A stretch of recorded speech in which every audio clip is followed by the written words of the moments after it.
The next composition plot is a stacked area chart. It is same as a stacked bar chart, but only difference is the area under the curve is colored. So it's a variation of the area chart, and here the areas representing different data series are stacked on one over other, and with each series contributing to the total value of at each point along the x-axis. So what we are trying to do is the x-axis is a continuous variable, y-axis also is a continuous variable. On that we just stack them one over other, and each one is represented with a different color, and at any given value of x we can understand what is the contribution of each component, and also we understand what is the total. The key features are the areas, stacking, color coding, labels, legends, etc. The commonly used when visualizing the composition or distribution of values across the multiple categories or data series over time. It's useful when highlighting the contribution of individual data series to a total value or category. So it is useful when you are showing the trends or patterns in the data over time while preserving the relationship between the individual data series. Of course, to get maximum benefit out of this type of charts, some uh, best practices we should observe.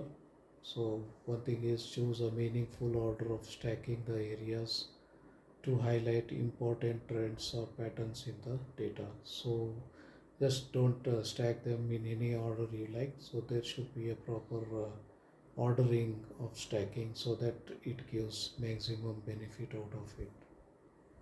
And we must use consistent color schemes and patterns to distinguish between the different data series and make the chart visually appealing. And definitely, we should include the axis labels, titles, legends as they are necessary to provide context, and will clarify the meaning of the data, will give us the overall picture of what we are trying to represent there. And we must ensure that the cumulative total represented by each stacked area is meaningful and accurately reflects the data being visualized. And we must be mindful of scale and ensure that the chart is easy to interpret by avoiding excessive stacking or cluttering the plot. So the number of things stacked should be under limit. So that's example we can say. So the x-axis is talking about the month of an year, January to December, and the y-axis is talking about the sales. And you can see that the whole thing is jumbled up with different colors.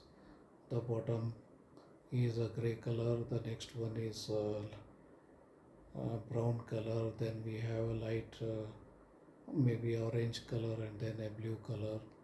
And a legend here shows these colors talk about various regions, like central is represented by blue, east is represented by orange, and south is represented by brown, and west is represented by gray, and so on. So here the height of each strip at any given position talks about the value contributed by that particular region.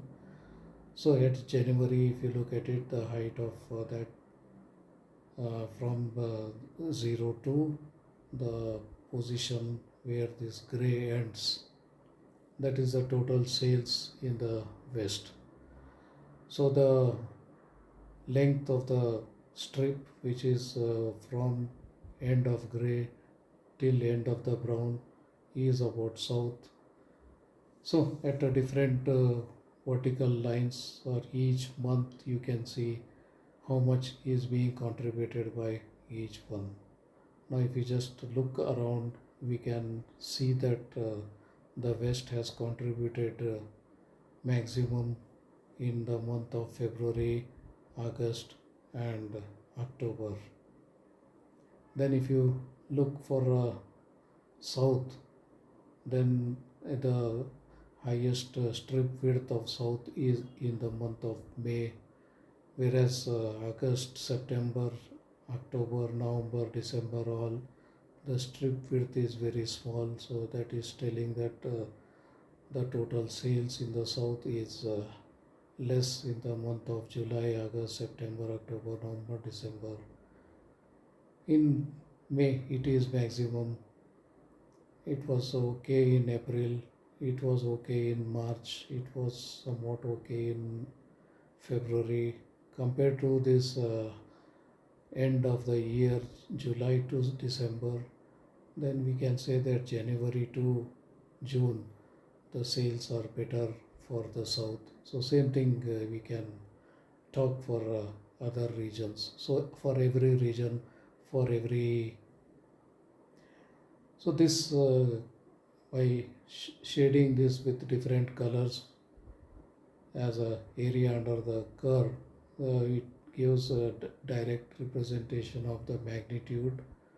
The wider the strip is, the higher the magnitude is, and so on. So it gives the overall picture. In one picture we have so much of information available.